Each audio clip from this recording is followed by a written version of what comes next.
Hey Genies, every Monday we bring you new episodes featuring top founders, leaders who share their incredible journeys and invaluable insights. They reveal how they achieve their success so you can too. So please subscribe to this channel and I promise it will transform your life. If you haven't subscribed yet, what are you waiting for? You're missing out on opportunities to change your life because your future is in your hands. As we always say, nobody is coming to save you. This podcast can help you save yourself.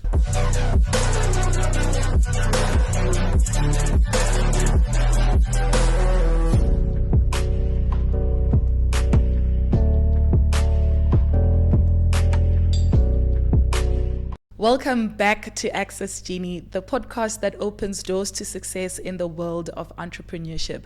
Today on the podcast, we have an incredible guest. Her name is Rebecca Kano. Just in January, a couple of months ago, when this podcast was just 3 months old, she was a facilitator for our first ever Access Genie Vision Board Bootcamp. And what better way to end off the year than to have her back on the podcast. But today, I want to talk more about creating vision boards for your business. I know some of you are thinking about starting a new business next year. Some of you are thinking about how to make that incredible jump from being a small business to becoming a medium business. And maybe some of you are trying to figure out if the business that you are in actually makes sense in this particular period, or you need to pivot one way or the other to make it work. If you fall under any of those, this conversation is for you. Rebecca is an author. She has an extensive knowledge around leadership. She has done a lot of coaching, from coaching executives, coaching entrepreneurs like myself, coaching even young kids. So even if you're a parent, she's the kind of person that you can be able to talk to. Thank you so much for joining us, Rebecca. Thank you so much for inviting me. Glad to be part of this conversation. I'm so glad to have you here because vision boarding is incredible, and what you did with me and other people who are part of the community who joined the bootcamp at the beginning of the year really transformed our lives. I mean, I was looking just this morning on my vision board and I'm like, how amazing. Tick here, tick there, tick there. Some of the things still don't have ticks yet. So I'm like, okay, I've got 2 months to make it happen. If not, then it gives me an opportunity to understand why those things didn't happen. But I want to start off by talking about this book. This is Rebecca's book. It is titled She Keeps Rising. Why did you decide to write this book? Thank you so much for that question. So first of all, I always wanted to write a book, and on my vision board many years ago, I remember 2013, I put down I would love to be an author. And then that dream kept on rolling over. At the end of the year, it wasn't done or realized. And then during the pandemic, then I said, okay, actually, let me do the writing. So I decided to start writing a book on leadership. But then what came about was, then as I was collecting my thoughts, then I realized I had lots of poems, a lot of quotes, and just based on my life journey. And then I started putting those together and filing them on the side. Then what ended up happening was that kept on being the thing that resonated the most with me. And then I said, actually, the first book will be about this journey of a woman, how she keeps rising from adversity, from challenges, her prayers, her hopes, her dreams. And it's got journaling exercises in it because I'm a coach and I love to journal, and just to help people with tools on how to unpack their thoughts and ideas. And then the title came through because my vision theme word was keep rising for that year, and actually just kind of flowed together. And I said, actually, this is the story of a woman who, no matter how much she falls down, fails, she keeps getting up. And that's how the book came about. Well, what does rising truly mean, especially from a business perspective? Wow. So rising from a business perspective sometimes means, let's say, from a place where you didn't know something and to a place of awareness. It doesn't necessarily always translate to the numbers.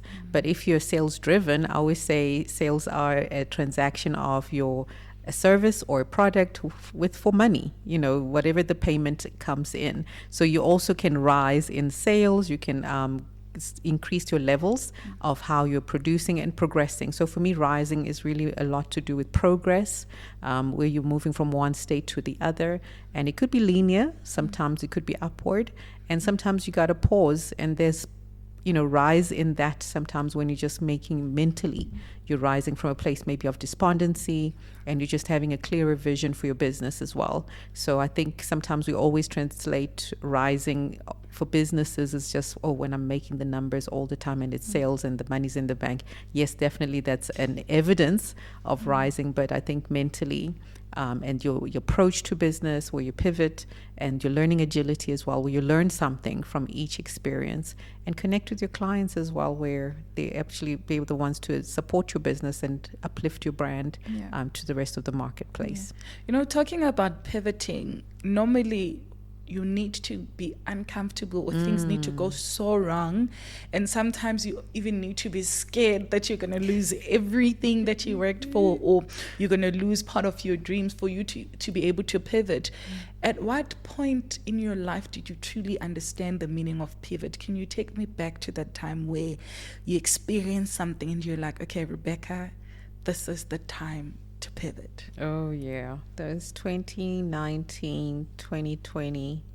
There was a situation where I collaborated my brand with someone, and they kind of like didn't approach it with the same values as me, and kind of sort of hijacked everything to a point where I was devastated, because I thought, okay, I'm the vision lady. I should have envisioned this happening. I should have done my due diligence, risk awareness. But it came to a point where I felt like I didn't know who I was anymore, obviously with my brand. And I remember someone just saying to me, Rebecca, you are the brand. Remember you know, and that's something I coach and teach and facilitate on when it comes to personal branding, to say no one else is you. And so there it was, just reinventing myself, number one. And that allowed me to just put the same strategies that I give others to myself, to say, okay, have a vision. And so I had to now re-envision myself to say, okay, how do you rise up from a place of failure, or even to a point where you're almost erased. Who you are is almost wants to be erased by somebody else, and you just rewrite the story, and you write a new story, and you dream a new dream. And I think that for me, and then also allowing certain people in your space, that also helped me to pivot again, being surrounded by brave people, people who tell the truth to your life, and people who actually will give grace to you, and people also who will challenge you to say, you know what, you're not going to feel sorry for yourself. But also self-reflection was another way that I pivoted as well, where I had to be accountable for my mistakes, whether they were honest, innocent, or naive. And I was oblivious and I didn't know something. So I also had to pivot in those situations by just learning more about myself and how not to do something. But I think out of pivoting, you morph into something better. And just as Maya Angelou says, when you know better, you do better, right? Yeah. So I think then you don't sit and wallow in the pity party. So I think that was one of the most significant moments where I had failed completely, and I had to pick myself up and keep at it. But boy, can I say, it's when you get up and you become unstoppable, you just have such a different fire and passion and a zeal, where you say, you know what, I'm going to do the work that I was sent on this planet Earth to do. I'm on a mission, and I'm going to make that impact as long as I got breath in my lungs. Yeah. For sure. But it takes a lot of courage to be able to do that, because sometimes when you're down and out, you feel like you rather just give up. What's the point? I could do something that could be easier. Maybe let me just work in this one place and forget all of those things. Right. Is there a point in your childhood specifically where you can point out and say, this is where this kind of seed was planted, and it's manifesting itself in how I deal with situations now as an adult? I think my mom, watching my mom, navigate life, being a mom to 7 children. And as a child, when she lost, some of the children, passed away, and having to bury your own children. From 7 siblings, now we're 4. And just seeing how she was brave enough to travel, go to sell things, she would knit winter clothes or jerseys and sweaters, and then travel to other countries, sell them, come back and, buy us certain clothes, like, Christmas wise, would dress up. So for me, I saw that entrepreneurial spirit and mindset where she could have said, I'm a housewife and there's nothing I can do. And I always remember there was a time when my dad left his corporate job, and now he was like starting as an entrepreneur. And one of the things he decided to do was fix refrigerators. And I remember my mom sitting next to him and working on a compressor, like rebuilding a compressor for a refrigerator. And that for me was just like, that is like a resilient woman who is just saying, whatever I can get my hands to do, I'm going to do it. And she's a great gardener, so she makes, she plants vegetables and she can sell to the neighbors. So I think that for me, as growing up, I could just see a woman who was not feeling sorry for herself. Yes, she went through challenges, but she'd always find something to do with her hands, with where she was, with what she had. And I think that has taken away every excuse to say, oh, I don't have the money, I don't have the resources. She always says, okay, what do I have right now? I have a passport, I've got some goods, I'm going to sell, and then I'm going to buy. So I think that has always allowed me to just be resourceful. And that's absolutely incredible, because a lot of our character is built in those early formative years. But as we grow and evolved, if those characters were not groomed at a young age, it's our responsibility as adults now to develop them, because we can't be blaming our parents forever, right? There's a point in time where you it's a cut-off date. Exactly. You can't blame your parents anymore. Absolutely. You're either adult and you need to take care of your own vision and ensure that you build the kind of life that you want. At what point did you know that your purpose was to teach and help people build better lives for themselves? I think when I was managing a team, so I decided to study IT. And when I studied information systems technology, then worked in a call center. And then working in a call center, I saw this lady helping another team member, and she was the manager. And I was like, wow, she looks like she's doing something of impact. And that's when I started actually using the term for myself, finding purpose in my career, was I just want to help. I want to help the business, and I want to help individuals. So in doing so, then I just realized, okay, this is my calling of when I'm helping people, I'm also teaching them how to do the job, whether they're job shadowing me for a role that they're taking over from me, or maybe it's a skill set that I need to share with them.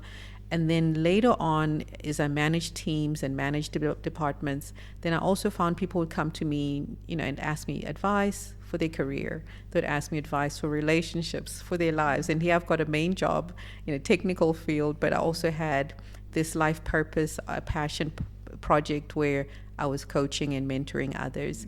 And I think that's where I realized, okay, teaching is such a powerful tool to empower other people. And one of the things that I personally love learning, and I'm a lifelong learner, so the teachers that also impacted my career journey, that impacted my life, I found that I always resonated more with them. I always admired them and respected their craft.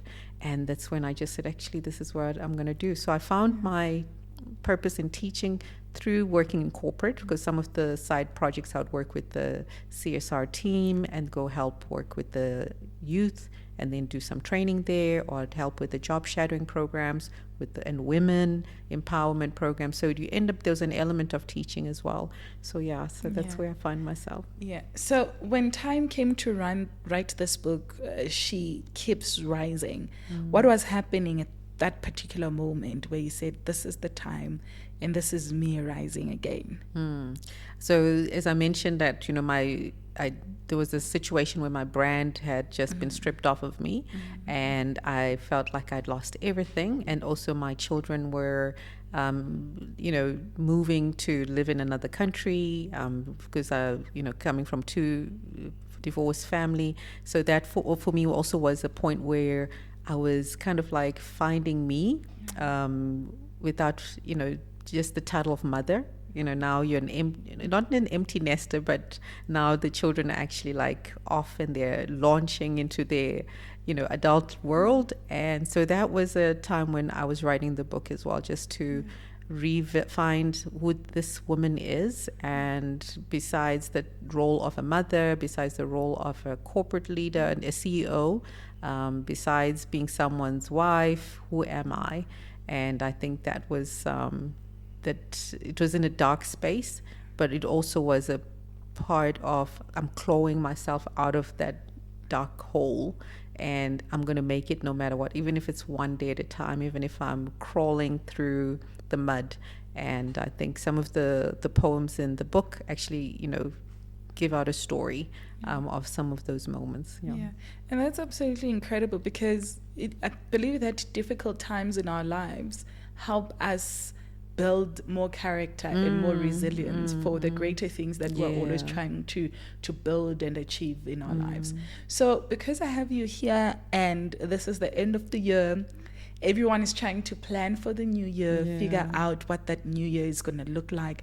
And for our Access Genie family, most of them are trying to figure out what they're going to do with their businesses. Should they start those businesses? And if so, how? Should they grow the businesses? Should they pivot? Are there issues that they need to address? And I know that vision boarding and that process can really help answer some of those questions. Why do you think vision boarding for your business, separate from vision boarding for your personal life, is important? Give you a special example. There was a lady who had a vision board. She had a personal vision board, and then she created a business vision board. And then she worked in a corporate environment, but was starting a side business. So she actually took her personal business board to her office and kept it in the office for years. And she would look at it, and then she was building a brand bit by bit. And now she's got like a store. Her brand is, international. So that for me was just one of those examples in real life where someone actually practically did that. So on your personal vision board, there's a lot of things that say you, the person that's going to run that business, the things that you need to have clarity on. And then now the business that you want to run, what's the clarity, more detailed clarity on that. So number one, where do you want to go? So part of it is, what is the brand going to be? What clients do you want to attract? Because sometimes when I'm training in sales, it's saying, okay, do you have a list of clients that you actually want to do business with, that you want to collaborate with? Then also number 3 is also looking at your strategic goals in your business is your team. Who are the people that you're going to work with you in your team? Because sometimes we think of, just anybody who can help me, but destiny helpers are very important, where you vet the right people. The synergies have to be there, the values have to be there. Also on a business vision board, it's important to also be clear about, the channels in which you're going to do the business on, whether is it virtual, is it in person, which regions as well. When it comes to your growth and expansion, what's your vision for the growth and expansion goals? Is it global or is it only local? If it's local, which cities are you going to go to? If it's global, which countries are you going to go to? And I think when you have clarity in that, then people also who want to buy into that business have an understanding of where you're taking them. Where is this business going? And if you look at powerful brands, most investors buy into a brand because of their innovative approach, as well as the continuous mindset of growth and improvement. So I think also having that in place as well as a business owner is saying, okay, if someone wants to invest in me, am I also a person that's running a business that's continuously improving and innovating? So I think those are some of the basic elements that go into it. And then last but not least, your financial goals. Is it profitable? Do you have an idea or a vision on how financially, how viable your business needs to be, and the impact that you want it to be. So it's beyond paying the bills, the operational costs that come with it, but it's also beyond that. It's like, who do I want to impact? Maybe the philanthropic initiatives that your brand and your business can also feed into. Let's break it down a little bit more for entrepreneurs who might be listening. So let's use an example of a new business. So I'll use a fictitious character. We'll call this daring, aspiring entrepreneur Thandi. Okay. Thandi has been working a 9-to-5 and she recently just lost her job due to retrenchments because of the economical situations in the country. And then now she's been considering starting a business to be able to literally just live a better life, right? And then now she's done her research, looked at what she's passionate about, looked at what the market looks like, and everything makes sense. She's done her research. But now she's just stuck at, how do I take all of this research that I've done and translate it into a proper vision that I can set goals for the 2025 calendar year. And she's told herself, new year, new me. January 1, 2025, I am launching my new drinks business. Say she has designed a brand called, I don't know, we'll call it Tam. We'll call the brand, it's a drink brand called Tam. It's a beverage like that. And she wants to promote this, but she doesn't know where to start. And she wants to start on the vision board. Could you please give Tandy a step-by-step guide on what then she should do first and foremost on that vision board for the brand that she wants to launch? All right. So personally, I always believe in the power of writing something down. So the Bible says, write the vision down and make it clear. And also there's the verse which also says, my people perish because of lack of vision. Because normally when you're groping in the dark, you literally can step on your toe and get lost. So I think it's important for Tandy to write the vision down, whatever it is that she's thinking of, how audacious that a dream is of this drink brand that she's thinking of. And so, and when you put it on paper, because then the vision board then becomes the pictures that you create and paste, and that's a collage. But I think when you first write things down, that's the first step that I think, just pour your heart out on paper. What does it look like? What would it sound like if you can make it up in your head? As an example, what would that sound like written down on paper? So I think number one, she can give herself a pep talk where she says, hey, Tandy, we have dreams. We are going to be a brand ambassador for this beverage space, and we are going to be the poster children for a successful business here in whatever country Tandy's from. We're more than likely South Africa, since it's a Zulu name. And Tandy is just passionate about beverages. Maybe this beverage is for entertainment, or is it nutritional? And if it's nutritional, then she knows, okay, maybe I need to market it to children at schools. So already now she starts thinking of the people who are going to be holding that drink. Maybe it's a TV commercial or it's a billboard. She should start thinking of a billboard that has that brand, even paint a picture of what that looks like, and which stores will have Tandy's drink. And then translate it from that as far as like her, almost the story that she's telling herself is now then practically put it on paper. So number one, it's almost like having a business plan. And a business plan, instead of like having like a very detailed one, she can just have different boxes, categories, in which she will now write down bullet points, just to say, okay, when it comes to the branding, what is the vision and the mission and the values of this company? So, and what does it look like? So, and if she translated that on paper, then in a picture form, then she would have a picture that kind of like resembles what she's thinking of. Then the next box could be on the finances, which again includes the capital that she needs. But if she doesn't have a lot of money, she can also put down the long-term goal, whatever amount that she believes she wants. But also she can also start by something small, even just a picture of a seed.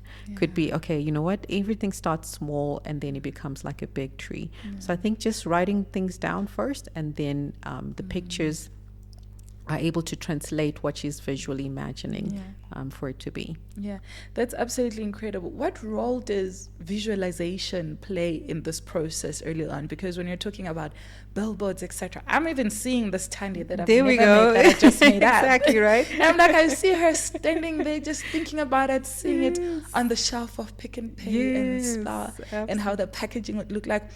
What role does visualization play in us manifesting these things that we put in the vision boards for the business? I think number one, if you think about it, when someone is telling a story, a lot of the times we absorb that information in picture form. Our minds start painting a picture of what an apple looks like or what a car looks like. If I just say car, your brain is translating that information in picture form. And then in general, if you look at a billboard, if you're driving down the road and you see a billboard of a burger, you are not hungry, but now you're all of a sudden like, I do feel like a burger. The next thing you're driving to McDonald's or whatever brand that you like, and then you're ordering that burger. But initially, you're not thinking about it. So I think visualization, it acts like in the form of a billboard. And when you see something, then somehow your subconscious starts thinking, how do we make it happen? Where are the opportunities for this to become a reality? And we start looking for clues. And the same way, let's say if you buy a car that's blue, all of a sudden you see more blue cars on the road because now you're living out that thing. So I think visualizing is you see it mentally. And if you think of athletes, a lot of athletes, as much as they train on the physical side, they do a lot of visualization. They see themselves running the track. They even know which turn to run or drive. If it's a Formula One driver, they visualize a lot more, and then they add on the physical exercise. So I think visualization is seen as a successful practice within the world of sports and in any kind of successful arena. So the same thing for individuals. Why not use the same tools that are available for us to imagine ourselves being in that place and moving towards that and actually doing the work that's required? And part of it is the more you see something, the more you become it, right? So I think that's the power of visualization.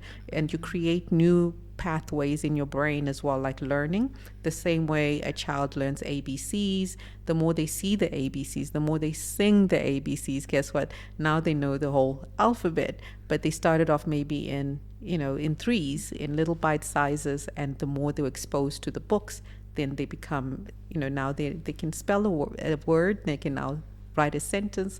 The next thing, they can write a whole story. So I think the same thing for us as entrepreneurs or business people. I think take the same approach where you envision something, see it. The more you see it, the more you become it. Yeah. All right. So Thandi has visualized all of this. So now she wants to understand what key components should be covered in that vision board. Would it be similar like to a business plan, like you said, like where she has HR, IT, and what kind of key components should she ensure are covered there for that business vision board? I think number one is the big picture thinking, to say, okay, if I was looking at a dashboard view, what's the big picture? All the key components would include, okay, where's this business going? Why does it matter? Who needs this business? So I think when she puts the vision board down, then I think she should just include things like her financial goals, because to run a business, you need money. I mean, that's important. So the same way business plan requires a financial section, then part of it is the operational processes. Okay, how will you operate this business? Do you have people who are happy to come to work? So on your vision board, maybe putting a team of people who are happy. An advisory board, maybe just having a picture maybe of people that are happy to be part of the support system for that business. And beyond that, even her own health, she should also include her picture of herself happy and well to be able to execute on that vision.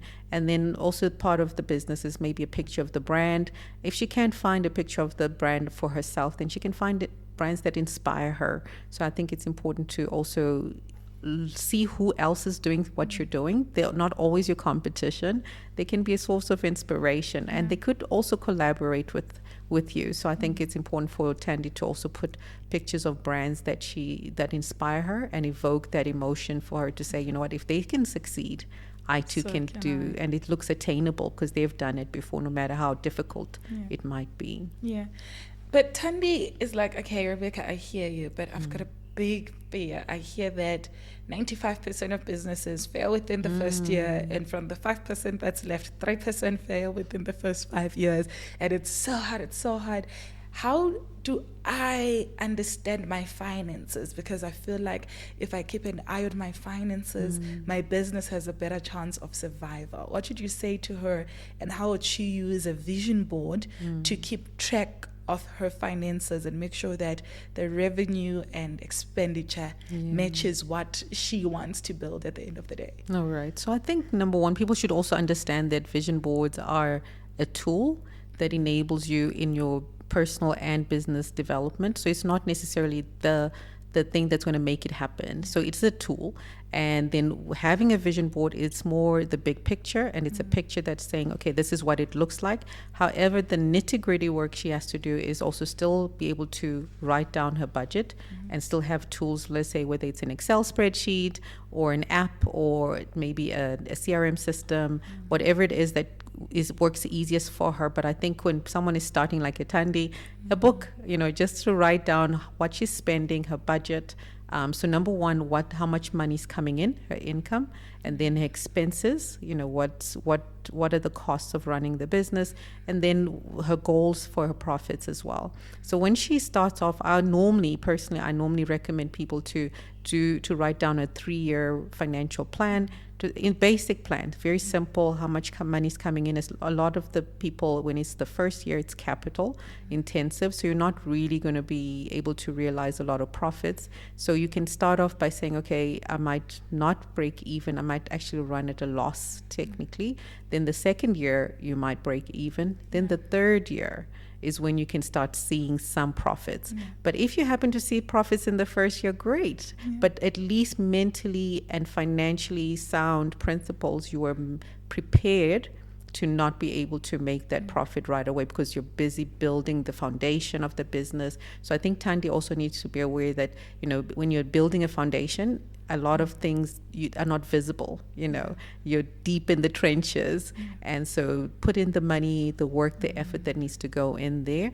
And as you do so and you become consistent and you have a solid foundation, guess what? When the tough times come and the challenges come, then you're able to still withstand and still flourish as time goes on. But many people want instant satisfaction and success, and which is not practical. Just the same way like a plant, it starts off, seed, and then it grows, and then when the branches are strong enough and the bark is strong enough, then people are able to, hang on to that tree, put in a swing, or heavy things can be carried on that branches of that tree. The same way business, but here we are trying to extend a lot of pressure on something that's still developing. So I think financially, just have sound principles, the basics, have a clear budget on what you're spending your money on, and track where the money goes, and where you see it's not viable, change. Be able to make changes along the way wherever you can, and then ask for help and advice for her financial plan. She should also maybe talk to a financial advisor or someone that she knows is successful and get the support and advice that she needs. Yeah, certainly. And when you start a new business, you always hear that you need to manage your risk. But for many entrepreneurs like Tandi, it's difficult to even know what you should manage because you don't know what you don't know, and you don't know what risk could come, especially when you don't have assistance on that regard. What kind of pictures and symbols, etc., could she include on the vision board for those dark days where the uncertain things happen or things that she didn't expect happen, so that she can sort of still stay motivated when she looks at like, today's a bad day, but I always encourage people to put a clock on their vision boards, or a watch, something just that resembles time, or even like an hourglass picture, because then what it does, it reminds you of the abundance of time, that no matter how hard things are, there's still time to do it. People who started businesses in their 40s, like the Pam Goldings of the world, she started her business late, in the second half of her life, in her 50s. But I think when we put the time there, or the clock, then it also reminds us of the limited resources that it is as well. So for a Tandi, then she knows, okay, if I also procrastinate for too long, then I'll also run to the risk of missing out on the opportunities and not ride this wave that's available, whether it's funding that's open, or sponsors that are available for you. So I think a clock will remind her to stay motivated, that there is time, but also on the back foot, she needs to also remind that it's a limited resource, and take advantage of it. And then another thing, some pictures, is putting maybe an umbrella, just to know that even if it rains, there's an umbrella, just save for the rainy days, make room. And I like to remind people, even when I do vision board sessions, to say, as much as this is a motivational and inspiring exercise, but leave room for uncertainty, leave room for delays, leave room for disappointments. You could decide to partner with someone and they let you down. So part of it is to say, yes, as much as I have, even a picture of a margin, because there's power in leaving margin, even financial margin. And in project management, we call it contingency planning, right? So it's really just allow yourself some room to wiggle when things don't pan out the way that they're supposed to. And also a picture of a seed. I always love little seeds that are germinating, and because they say they thought they try to bury us. So maybe some challenges will try to bury that dream and literally kill you off, but they didn't realize you're a seed, because you're going to rise again, even out of concrete wall and roads. You see a little plant just fighting its way up. So I think just leave room for the uncertain times. I absolutely love that, and the picture of a seed, because I recently just got into gardening, and I am growing spinach, tomatoes, etc., etc. And it was so exciting at the beginning. Oh, I'm gonna eat organically from my garden. It's gonna be fun, putting up soil and planting everything. But it's taught me so much about being patient, because it takes so much for all of that to germinate. And I had bought a packet of kale seeds to plant, but as they were sprouting, I'm like, this doesn't look like kale. It looked so different. It wasn't kale, it was mislabeled. So sometimes I think you're right, that sometimes you plant a seed and it's the wrong seed that you planted. You need to be able to see ahead of time that this is the wrong seed. I need to uproot it and really plant what it is that I wanted to plant in the beginning. So I think vision boards can really, really help with that as well, to be able to quickly recognize when something is sprouting. If is it that thing that I wanted to plant, or am I now planting something totally different? Absolutely. And I think in the world where there's so much noise, especially through social media, and then competition, and sometimes you lose your mind. What should I be focusing on? Is it this? Is it that? And for Thandi, how would you advise that she uses the vision board to stay on track, or on what she truly wanted to do, especially when it comes to branding and marketing things that are out there in the public? Because somebody could say, oh, the labeling, I don't like it. Oh, you could use this kind of packaging instead of the one that you use. And then Thandi could find herself so confused, saying that this is what I wanted to do, and my research said this is right, but now I'm just confused. How does she use the vision board to go back to the plan? Because she did good and thorough research, but the world is just getting her flustered. And and it happens to all of us. I think even established business people, something new comes up and they're told this is the way things are going, and now they're having to relook or even rethink, okay, are we on the right track? Are we even in the right business? And I think I like to give the analogy of, when you see a mall and you see there are many different stores, there's a Woolworths, there's an Ackermans, there's so many different clothing stores, and no matter what country you're from, there'll be different clothing stores. But if you decide to open your boutique, and people will let you, they're not going to say, well, there's so many clothing stores, why you're opening that store. So for Thandi as well is saying, okay, if it's a drink that you decided to envision and bring about as a reality for for your dream, and make it a reality and make it accessible for everybody, stick to it, because that's your passion. There's a reason why you thought of a drink and not makeup or brand or whatever it might be. So I think number one is, why do you want it? Her why needs to be clear.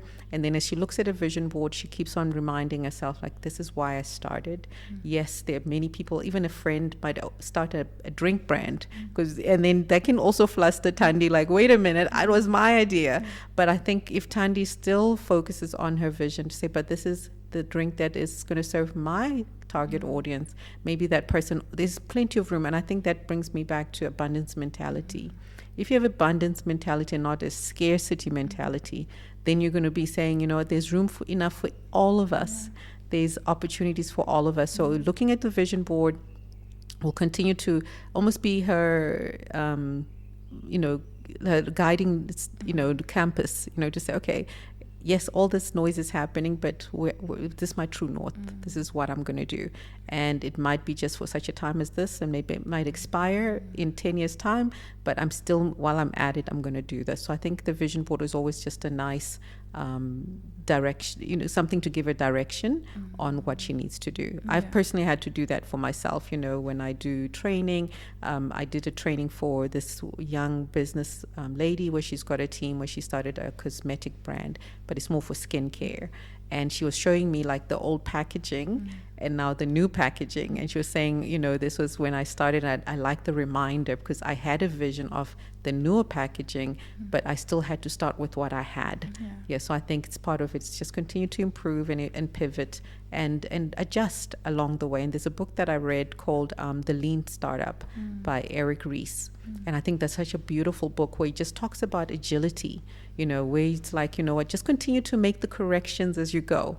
Keep on adjusting, and it doesn't mean that you throw everything out the window. It's just saying, go back to the vision. What does it look like? How, yes, things have changed. Okay, how would we adjust to the new requirements that are out there? But also, people also try to copy other people a lot. So also even for yourself, when you have a vision board, it's like, actually, I like that, but it was based on what other people were doing. Now, actually, that's not what I want. I wanted a big mansion, but actually I want a nice little ranch style place with two bedrooms, and that's what suffices me because I want to spend more money in other things. So part of it is Tandy just needs to allow herself time to relook at it, but also go back to basics. I've seen some people who like to do vision boards on a month-to-month basis, and then they say that it's like a small little steps, then they feel like they're winning. Using that sort of model, how would you advise Tandy to set it up in such a way that she'll say, okay, for each quarter, for example, these are my small little steps? Because in her imagination and when she was envisioning it and visualizing, she was already seeing herself inside Pick and Pay. Like, girl, you've got 5,000 rand to start this business. You're not going to be in Pick and Pay within the first year. So that's probably going to be something that happens in 5 years. And there's so much work that needs to happen in the small little steps. So from taking her back to how she's going to launch it and starting where she is, like the example that you gave, how she used that to create those little ladders in between that goal of being inside Pick and Pay. I'm a great believer in being practical, right? So no matter what it is that I learn, it's like, how does it practically work?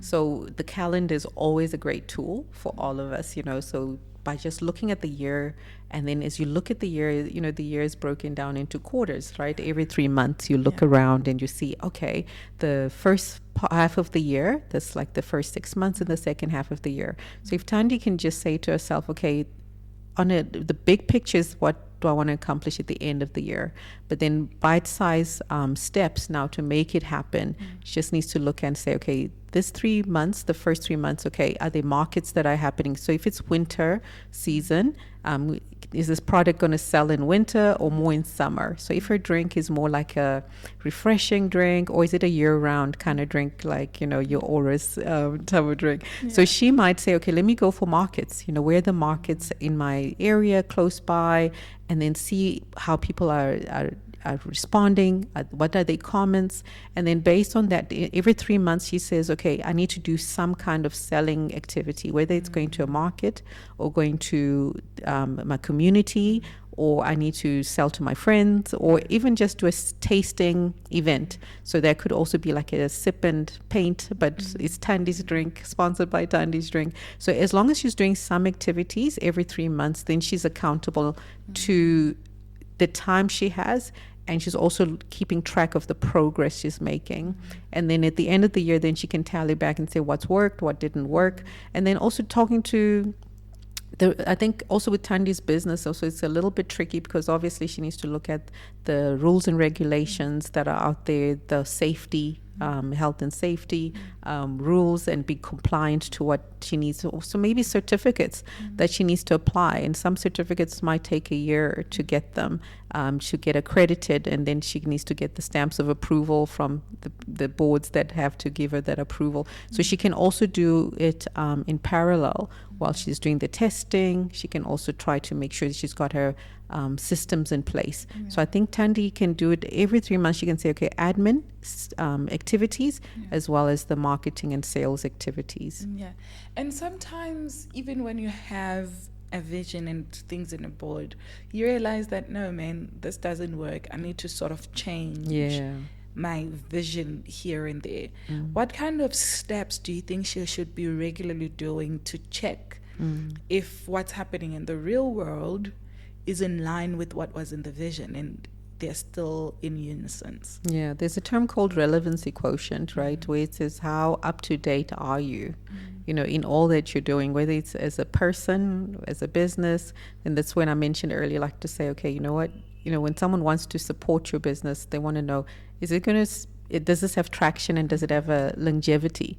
And when something is not constantly improving or being checked, guess what? It can also die down. Whatever doesn't get tended also dies down. So I think from that perspective, Tandy just needs to make sure that she actually, I personally do it for myself. I'm accountable for every day of the month. So I have almost like a calendar where I track every activity. Okay, today I've got a meeting, what time slot. So by the end of the year, I'm also not feeling like I didn't accomplish anything. But also if I forecast and I say, okay, in November, it's a quiet month, what else can I do to fill up that space and do marketing?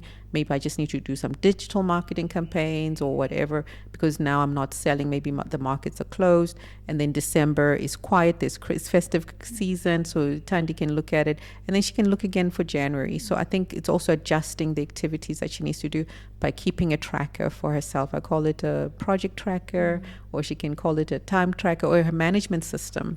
I think that's important to track your activities at any given time, because it also tells you whether the money's coming in or not. So if Tandy has started selling her drinks, she'll also know, like, actually, you know what, we don't have any, the contract with this buyer is ending in 2 months' time. I need to gear up and get another client. So I need to have something in my pipeline and start building the new contracts for future suppliers, etc. But if it's a small size business, it's also saying, okay, I've saturated the local market. Let me expand beyond the city or town or suburb and start selling elsewhere, but keeping a way that she tracks that in a way that makes sense to her.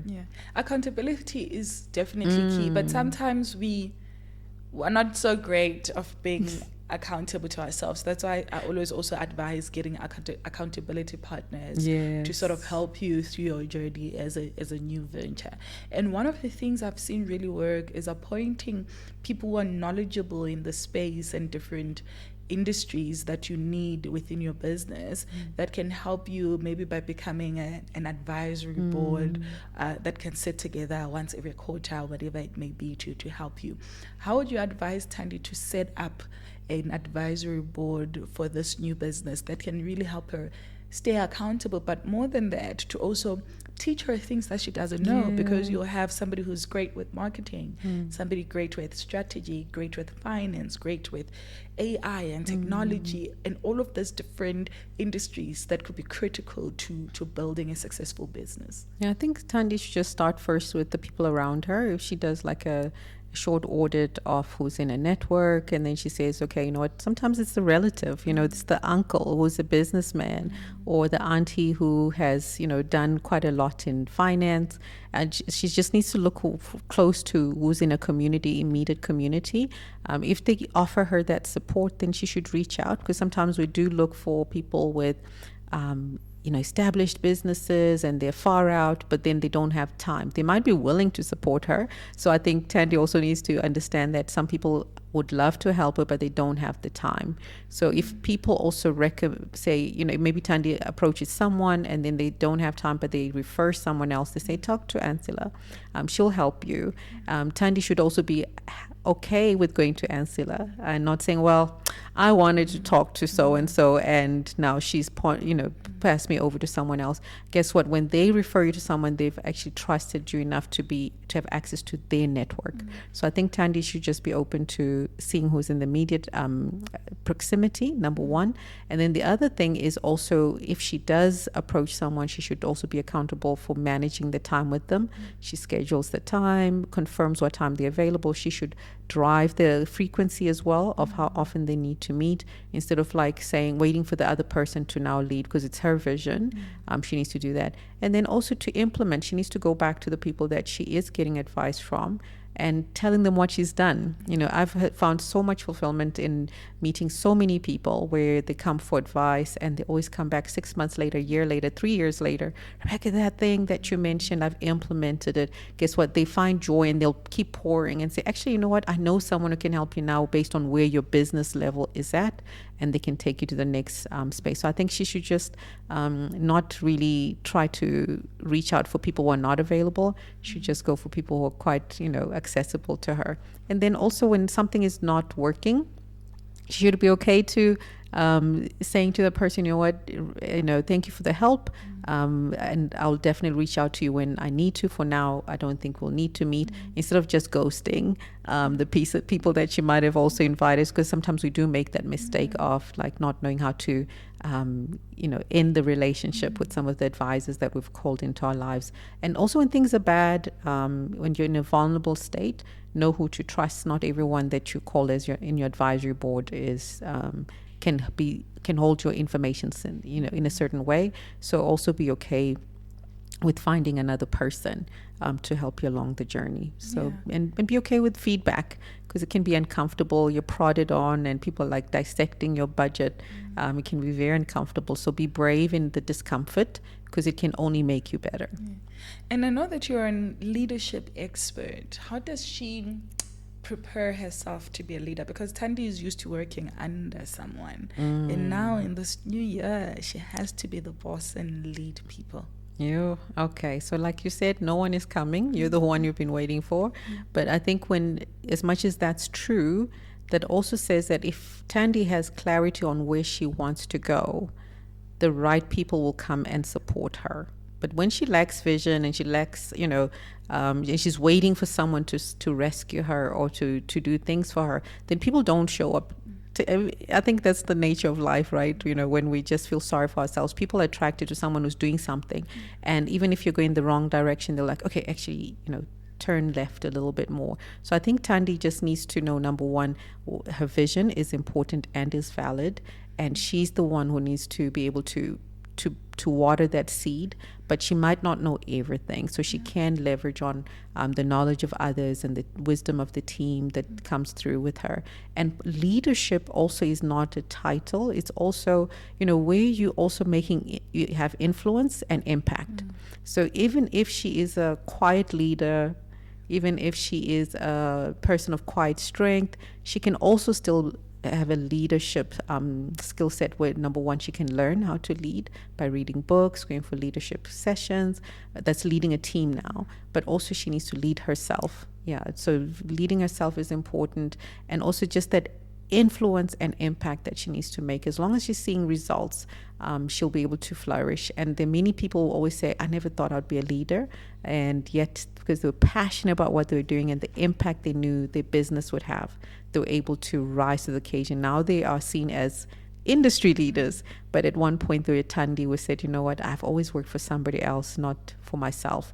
But because of the cause and the passion and the mission that this person has behind the work that they're doing, guess what? There is a cause that you end up rising to the occasion as a leader. Yeah, certainly. What a powerful conversation. Thank you so much, Rebecca. When we finish this podcast, we like to play something that we call Fast Five. Okay. This is where I ask you 5 rapid fire questions that you can answer in a word, phrase, or a sentence. They're quick, they're fun. Are you ready? Cool. I love this Let's part. do it. One book an entrepreneur should read this year. You're a book person. Let me give you 5. Ooh. 5 books you think entrepreneurs like Thandi and others should read in 2025. Okay, there's a book by Helen Nicholson called Networking for Introverts. That's a really good book, because what it does, it just helps an entrepreneur to know how to meet people. Even if you're not an introvert, it's also good, because if you're managing a team or meeting someone who's an introvert, you'll be able to connect with them, because there's power in networks, right? Your network is your net worth.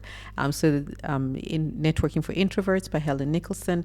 Then there's another book by Helen Nicholson, and I'm not biased, by the way. It's a book that changed my life. It's called Mindfulness. Mindfulness mindfulness, and this book is talking about your well-being. To say you as let's say you're a corporate athlete, you're a business person, are you mindful about your health and wellness, your resilience? Are you taking care of your rest? Are you recharging so that you can perform even better? So I think as much as we're all go-getters as an entrepreneur, you need to take care of your well-being. And then the third book that I can recommend is one that I've just been reading. It is by Kathy Black, and it's an old book. I read it like way back, but now I've read it again. It's called Basic Black, and this book is just a reminder on how to be a high performance person and just focusing on your well-being. And then there's a book by Pastor Andre Olivier, and this book is called Leadership Lessons from the Book of Judges. So it's a beautiful book where it talks about different judges in the Bible, but how they led. You know, some of them were powerful leaders, how they worked with teams, strategic roles that they had in leading. And then the last book would be, even though it's not a new book, it's by Eric Reese. It's called The Lean Startup. I think that book is just a good book to have in your bookshelf and go and refer to it back and forth, because what it does, it's got scientific guidelines on how to pivot, on how to continuously improve, and how to not be afraid to fail. Like literally just continue to work towards your goal as a startup. And like a Tandy, it just focuses on just how to do it in a lean way. Not, do with what you have where you are, but in small ways. That's how you make the transformation and your innovative approach to business a success. Yeah. And what is a hyper performer or high performer?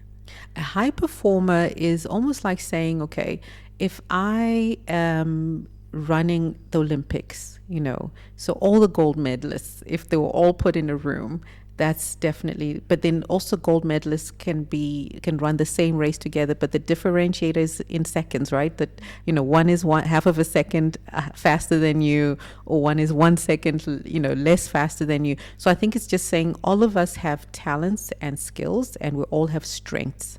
And if we play towards our strengths, guess what? I'm able to give the best output at the time I've been allocated, right? And then the results that I have, then I might retreat and, regroup, recharge, relearn something, unlearn something, or learn something new, but then I come back again and execute. So I think there's more mileage from that kind of employee or business person than one where they just kind of like fast burn, in fast burning where they just, they don't have the right strategic approach, they don't have a vision, and they're just doing what everybody else is doing. They make a lot of noise and then they run out of energy. So high performance is someone who also self-regulates, emotional intelligence is there, competency is there, but also just a passion to be of service to humanity. I think that also brings out high performance culture, where it's like, okay, how can we do the best with our strengths and where we are with what we have. Yeah. And what do you think most entrepreneurs who've tried business and failed and want to try again have to unlearn in order to have better chances of survival in this coming season? Yeah, what got you there is not going to keep you there. I think that's something that people forget. They think, I did this and it got me here. Now I'm going to keep doing the same thing. Yes, but maybe it's not the long run. It's not going to be sustainable. And then the other thing is forgive yourself for the failures. Some entrepreneurs don't unlearn they live in the fear and the pain of the past failures. So part of it is letting go or just accepting that it didn't work. And sometimes you might not get over the pain or the disappointment, but just accepting and saying, you know what, I accept this was a mistake and this is the scene of the accident, but I'm going to keep moving. And I have the scars and the wounds to show for it, but I'm going to keep moving. I think those are the two lessons that I've learned, because then you own your story and the narrative that you bring and the outlook that you have towards your business goals. Because as an entrepreneur, if you failed and you always speak out of the negative approach, say, I tried that and it failed. But it's okay. Let go, and you can dream a new dream. If one dream dies, dream a new dream. And there's an abundance of opportunities out there for you to try something. and you'll be okay. And some of these most successful business people, they've failed, so they are examples of people who've inspired us along our journey because they have stories to tell of how they overcome, and they had to unlearn the stigma of being told you can't do it. If you failed 5 times, you cannot do it. I mean, Walt Disney, apparently he applied for funding for, the banks, for Disneyland. People thought he was crazy, but he kept on knocking on doors. And after 10 doors, you could give up. But here's someone who knocked on more than 50 doors, and he still didn't give up. And now we get to benefit years later. There's a legacy there. So you never know if you don't if you don't give up, you just don't know how far that dream is going to take and how many more people are going to be impacted by you fulfilling your dream. Because I always believe our dreams are connected to other people's dreams. So my dreams are connected to your dreams, and they're dreams within dreams. So you know what? Just give it a go. And even if you fall, you get up and you keep trying again. Yeah, certainly. In one short sentence, please describe a great leader. Yeah. So I think a great leader is a person that's passionate about being of purpose, like what's the so what behind what I do beyond the title? So what? Does it matter at the end of the day? So I think a great leader has that clarity to say, you know what, this employee that I'm converting from a contractor to a permanent, they're going to be able to apply for a loan at the bank and get a car and get a house, and maybe their grandmother took care of them. She's able to move to the burbs with granny, or whatever that might be. So I think a great leader sees beyond just the tactical things that they're doing. Is okay, what does this translate into? The impact. So a great leader focuses on the business impact as well as the personal impact that they make. Then the other thing is a great leader is teachable. They're able to learn from others, even people that are junior than them, people that are senior than them, their peers, because sometimes it's easy to lead people as subordinates, but can you lead yourself and others? So are you teachable?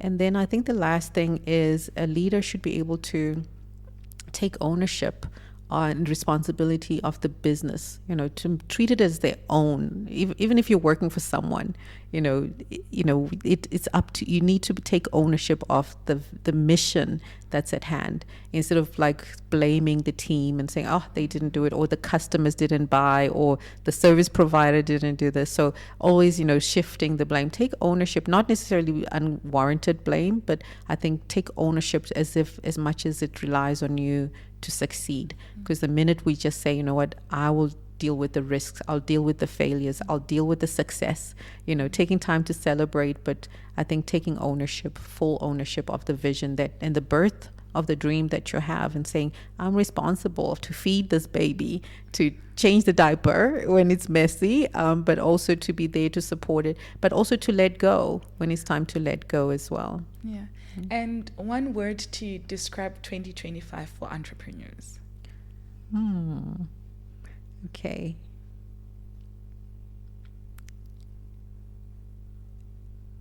$2025,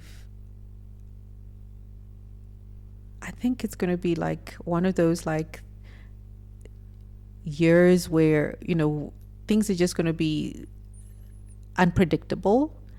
But I think an entrepreneur for 2025 needs to know that there's an abundance of opportunities, because even in the problem, there's going to be an opportunity. Even in the open door, there's going to be an opportunity. Even in the wait, there's going to be an opportunity. Even in the customers who have not made their mind in buying that product, maybe you can sell them something else, but there's still an opportunity. So I think 2025 is abundance of opportunities, because if you decide to see an opportunity, you'll see it. And I think 2025, if the noise shouts louder and confusion comes in, if you are constantly declaring that there's an abundance of opportunities, I strongly believe that you'll find it, because what you look for is what you're going to find. And 2025 is not guaranteed, to all of us. Some people, challenges do happen, but if you're resilient enough to just say, you know what, I choose to see the abundance. Yes, there's going to be challenges in other areas, not scarcity, but the abundance of the opportunities. Opportunities with people, relationships, people might connect you to the right buyer, to the right team members. I think that's what I'm thinking. I might add more later for myself, but I think for now that's what I feel. Yeah. And a bonus one for you. I know that you like to pick colors and themes for New Year's. What's your color for 2025 and what's the theme for 2025? Oh, okay. I'm thinking green for 2023 for some reason, because every year I've got a color theme. This year was orange and cream. Last year was purple, so I love your purple. Yay. And then the previous year it was red.